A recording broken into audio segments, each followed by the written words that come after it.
네, 보신 것처럼 다행히 하루 만에 노사가 임금 협상안에 합의를 하면서 내일부터는 시내버스 운행이 정상화될 것으로 예상이 되는데요. 취재 기자와 이번 파업 사태 점검해 보겠습니다. 보도국 이정은 기자 나와 있습니다. 자, 이 기자, 오늘 이게 하루 사이에 파업과 합의가 모두 다 이루어졌습니다. 그러니까 시민들은 물론 노사 양측에도 상당히 좀 긴 하루였을 것 같은데요. 이번 파업의 경과부터 한번 짚어볼까요? 네, 조금 전인 오후 6시쯤 대전 시내버스 노사가 임금 협상 타결을 선언했습니다. 노조가 파업을 시작한 지 불과 12시간 만에 철회하면서 내일부터 대전 지역 모든 시내버스가 정상 운행할 전망입니다. 이번 파업은 시내버스 노사가 임금 협상 과정에서 간극을 좁히지 못해 벌어졌습니다. 어제 오후 4시부터 시작된 막판 협상이 10시간 넘게 이어졌지만 결국 새벽 2시쯤 노조가 최종 협상 결렬을 선언했고요. 오늘 새벽 5시 반 첫 차부터 파업이 시작됐습니다.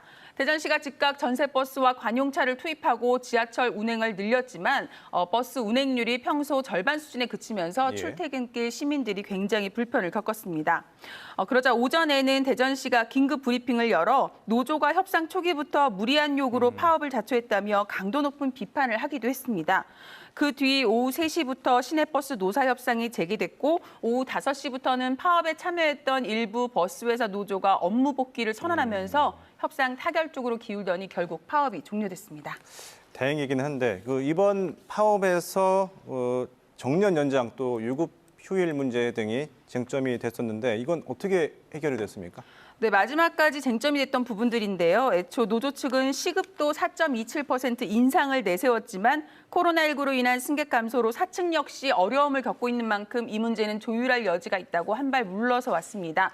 문제가 됐던 이 정년 문제는 대전은 현재 정년이 만 60살까지지만 똑같이 준공영제를 시행하는 서울이나 대구, 인천은 만 63살, 부산은 만 62살, 광주 만 61살 등 모두 대전보다 높습니다.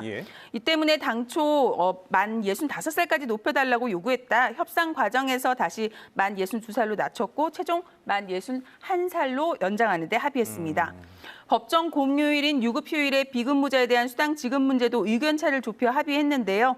연간 법정 공휴일 16일에 시내버스 기사가 일할 경우 가산수당 250%를 모두 받게 되고 비근무자도 절반인 8일에 대해서는 수당 100%를 보장받는 등 노조 요구가 상당 부분 받아들여졌습니다. 그렇군요. 또 이번 파업이 또 14년 만에 파업이라는 것도 좀 이례적이었는데 또 하루 만에 파업이 철회되는 것도 예상치 못한 상황인 것 같습니다. 이렇게 극적으로 타결한 배경 뭘까요? 네, 사실 어제까지 협상 과정을 지켜보던 대전시나 관계자들은 진짜 파업까지 가겠냐 이렇게 본 사람들이 많았습니다. 지금 코로나19로 국가적인 비상 상황인데다 임단협 기간만 되면 사실 파업이 하나의 협상 조건으로 의뢰 등장했기 때문에 이번에도 그냥 타결되겠거니 짐작해 크게 이슈화가 되지도 않았었습니다. 대전시도 별다른 준비 없이 관망하다 오늘 새벽 파업을 알리는 안내 문자를 달랑 보내서 대전 시민들이 많이 놀라고 불편하셨을 겁니다.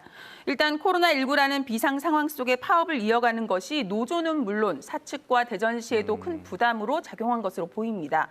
또 시내버스 업계는 또 지난해 코로나19로 승객이 줄어 재정이 어려워졌다면서 대전시로부터 1,100억 원이 넘는 보조금을 받아갔었거든요. 이런 상황에서 보조금 추가 지출이 불가피한 노사 간 임금 협상을 바라보는 불편한 시선도 무시할 수 없었을 것으로 보입니다. 또 애초 노사 간 상당 부분 협의가 진행된 상태라 막판 타결은 시간 문제였다는 관측도 있습니다. 실제 오늘 오전 대전시가 브리핑에서 오늘 새벽까지 이루어진 협상에서 상당 부분 진척이 이루어졌는데 막판에 노조가 협상 타결 경력금으로 노조원 한 명당 50만 원을 요구하면서 협상이 결렬됐다 이렇게 콕 집어 말하기도 했거든요. 이번 협상에서 이 부분도 노조원 한 명당 위로금 20만 원을 지급하는 선에서 합의가 됐습니다. 대전시는 준공영제가 서비스 개선과 안정적인 서비스를 제공하기 위한 것인데 2007년에 이어 두 번째 파업이 발생한 데 큰 유감이라며 이번 참에 제도상 문제점을 발굴해 과감히 개선하겠다고 말했습니다. 일단 파업은 끝났습니다. 그런데 이 임금 협상이 끝날 때마다 사실 이제 또 뭐 버스 요금 오르는 것 아니냐 이런 걱정이 있는데 이번엔 어떻습니까?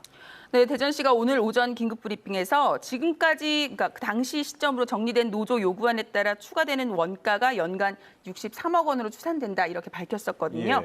그러면서 현재 쟁점이 되는 것을 모두 수용하면 연간 최소 100억 원 이상 시비로 지원해야 해서 어렵다는 입장을 내비쳤었습니다. 앞서 말씀드렸듯이 이미 코로나19로 인한 승객 수 감소 등의 영향으로 지난해 대전시가 투입한 예산이 1,100억 원에 달합니다. 대전시는 노조 측의 요구를 받아들이면 내년에는 1,200억 원 또는 1,300억 원까지 시비를 투입해야 할 것이라고 예상하고 있습니다. 현 단계에서 시내버스 요금 인상까지 직접적으로 언급하진 않고 있지만 코로나19로 승객 수가 준 데다 준공영제 재정 지원금이 연간 1,000억 원을 넘어가는 이 상황은 분명 요금 인상 압박 요인으로 작용하고 있습니다. 특히 대전 시내버스는 지금 6년째 요금이 동결된 상태인데요. 지난해 연말에도 요금 인상을 준비하다 코로나19로 뒤로 미룬 상태라 이번 임금 협상이 결국 시내버스 요금 인상으로 이어질 가능성을 배제할 수 없는 상황입니다. 오늘 여기까지 듣죠. 이정은 기자 수고했습니다.